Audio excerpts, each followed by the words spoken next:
Hola sonrientes, les saluda el que sonríe de verdad y el día de hoy abriremos bien los ojos para emperrarnos como siempre y polemizar como nunca. Como ya vieron el título del video, hablaremos de la violencia, su significado y su importancia, pues aunque se resistan a creerlo, es muy probable que todo nuestro mundo y sociedad actual se sostenga en violencia pura. No es cierto. Diles que no es cierto. El tema que voy a tocar puede resultar muy sensible para algunos. Quizás me tomen por loco porque cuando lo comenté a algunas personas me refutaron diciendo que debo ir al psicólogo. Estas dudas nacieron cuando hace un tiempo, en medio de un viaje a lo menudo, y es que las mejores ideas nacen en esos momentos, estaba con unos amigos de derecho a quienes les presenté el siguiente caso hipotético. Señor acusado, le condeno a 15 años de prisión efectiva. Méteme pues, ¿quieres que vaya a la cárcel? Entonces llévame pues, aquí te espero.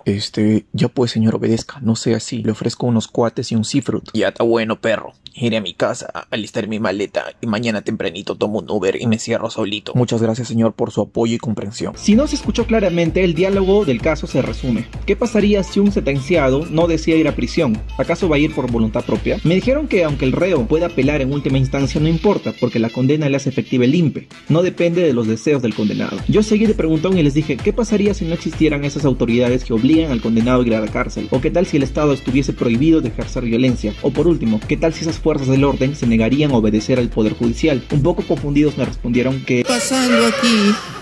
Pues me estoy asustando ya. La policía o el INPE tienen que obedecer sí o sí, o que el reo tiene que cumplir su condena, o ese es el trabajo de sus autoridades. Entonces le dije, ¿pero acaso el condenado saldrá del juzgado, tomará un taxi e ingresará por voluntad propia a la cárcel? ¿Ha pasado eso alguna vez? ¿Ha pasado que un condenado vaya a prisión por voluntad propia sin ninguna vigilancia de que haga efectiva su condena? Les dije en tono burlón que sin una fuerza física, es decir, sin una violencia que se asegure de cumplir las sentencias, el poder judicial solo es una entidad ficticia. El poder de los abogados reside enteramente en que las fuerzas del orden les obedezcan. Oye, nada de lo que haces importa, tu existencia es una mentira. Ofendidos me dijeron que en la teoría un caso estricto o hipotético es cierto, pero que eso jamás iba a pasar. Pero lo cierto, queridos sonrientes, es que sí pasó. A lo largo de nuestra historia humana, los dictadores y algunas clases dominantes han cometido crímenes atroces, que en su momento el poder judicial de turno no pudo condenar, pues en esos escenarios los abogados y jueces solo eran de adorno. ¿Acaso un juez, luego de condenar a un dictador, entrará a su palacio de gobierno y lo llevará de la oreja a prisión? Recordé también en cómo noticieros nacionales e internacionales reportaban diferentes tipos de manifestaciones a las que se sumaban políticos y artistas, siendo siempre la violencia el tema a tratar, poniendo en segundo plano los motivos o razones que llevan a esas personas a manifestar. Critican más la violencia que ejerce el Estado y en otros casos la violencia que ejercen los manifestantes. Siempre terminan con esta frase y recuérdenla muy bien: la violencia nunca es la solución. Y es que esto último me hizo tener más reflexiones. Me puse a pensar en una de las revoluciones más famosas de la historia, la francesa. Como bien sabemos, la violencia nunca es la solución. Por eso los gallos esperaron pacientemente a que Luis XVI y María Antonieta se dieran cuenta de todo el daño que le hacían a su población y que aplicaran políticas de recuperación económica y bienestar social. En esa revolución nunca tomaron la Bastilla, ni usaron la guillotina, ni mataron a ningún noble, porque la violencia nunca es la solución. O quizás recordemos la revolución bolchevique. Como sabemos, la violencia nunca es la solución. Por eso los rusos esperaron que el zar Nicolás II entregara el poder de forma pacífica y voluntariamente al pueblo. Luego los Romanov se fueron a vivir tranquilamente a otro país a disfrutar de su fortuna. Nunca hubo una invasión al Palacio de Invierno y jamás asesinaron a la familia del último zar, porque la violencia nunca es la solución. De hecho, ¿cómo se logró la independencia del Perú? Pues todos sabemos la respuesta. Como la violencia nunca es la solución, las corrientes libertadoras del norte y sur fueron a visitar a los españoles, y luego de usar sus rodilleras, los convencieron para que se vayan del país. Cuando estos volvieron un 2 de mayo, los peruanos volvieron a usar las rodilleras y jamás hubo un combate ni hubieron héroes de guerra, porque la violencia nunca es la solución. Cuando el terrorismo volvió al Perú, todos sabemos que se solucionó haciendo que los policías y militares usen sus rodilleras para que convenzan a los líderes terroristas de entregarse. Nunca hubo la captura del siglo,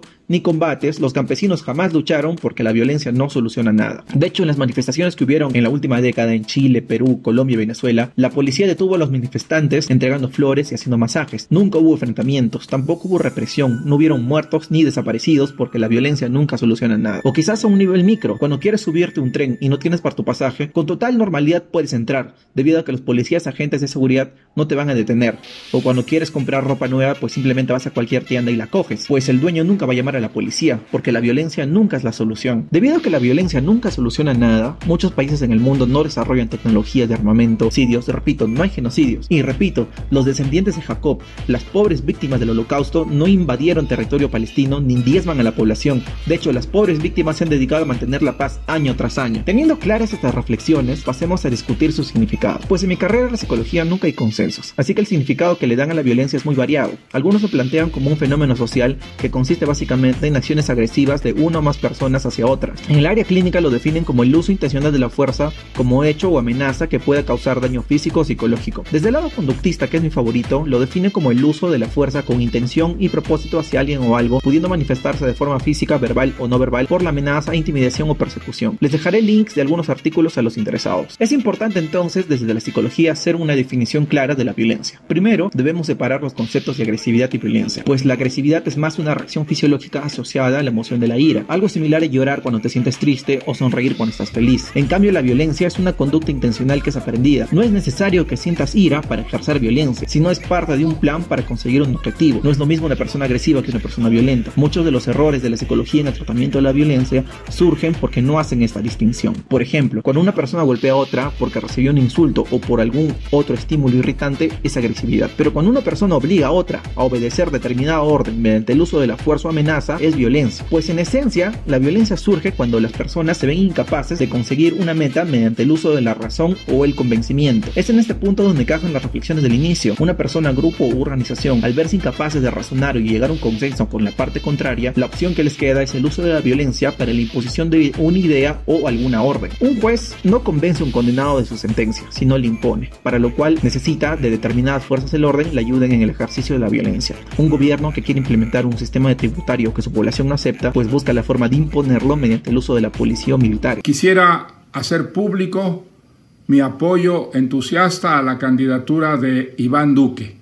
En un nivel micro, ¿qué sucede cuando una persona desea que su pareja o hijos tengan determinadas conductas o sigan órdenes? Pues al no llegar a un consenso mediante el uso de la razón, empieza la violencia familiar, es decir, la violencia es el medio para la imposición de una idea o hacer que te obedezcan alguna orden. Pero sonriente, ¿la violencia acaso no es mala? No podemos vivir así. ¿Hay alguna solución? Pues debemos hacer una clara aceptación de la realidad. En el caso de una persona que abusa de su pareja mediante violencia física y psicológica, como no pudo conseguir su objetivo mediante la razón, hace uso de la violencia. Por lo cual, la solución en este caso no puede estar al nivel del razonamiento, porque ya se rompió esa barrera. La víctima entonces tendría las siguientes opciones reales: defenderse de su victimario o acudir a autoridades que puedan ejercer esa fuerza que ella no tiene. Es decir, la violencia solo se podrá solucionar con más violencia. A nivel macro, con las revoluciones o guerras tenemos lo mismo. Cuando un país está siendo invadido por otro, no espera que sus invasores se vuelvan buenos y cambien, sino luchan por expulsarlos. En el caso de detener un dictador, el pueblo no se pone a esperar a que su opresor cambie de ideas, sino tiene que unirse, hacerse fuertes o llamar ayuda internacional, pues el que gana al final es quien ejerce una violencia mayor. En este contexto pueden surgir más reflexiones, como que una persona o una organización ejerce violencia hacia otros porque los considera débiles o inferiores. Es por eso que solo cuando las víctimas se den cuenta que para liberarse de la violencia de otros tienen que ejercer una propia, es que consiguen un cambio. En palabras cortas, la violencia es necesaria para protegerse de los violentos, la guerra es necesaria para conseguir la paz. Sonriente. Entonces, ¿la violencia es natural del ser humano? ¿Acaso estamos condenados a vivir así? Pues lo que es natural en la mayoría de seres vivos es la agresividad, producto de la emoción de la ira, debido a que es un mecanismo de defensa frente a las amenazas del medio. Sin embargo, la persona violenta se porta así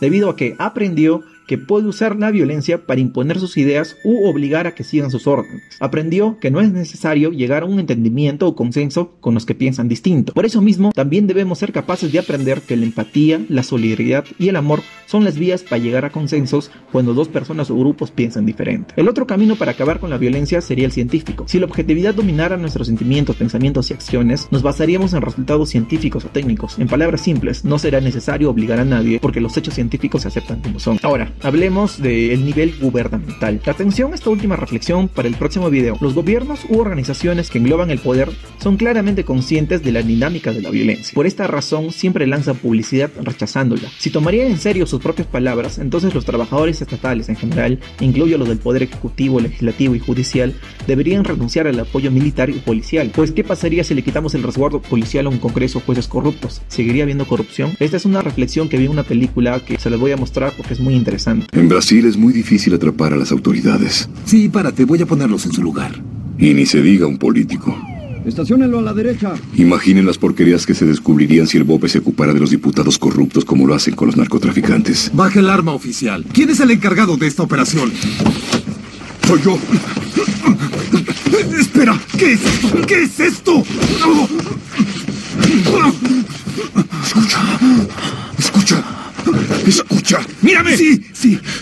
Si algo le pasa a mi hijo, si algo le pasa a cualquier miembro de mi familia, si mi hijo muere, Voy a matar a todos ustedes. ¿Escuchaste, cerdo? Y el primero en la lista serás tú.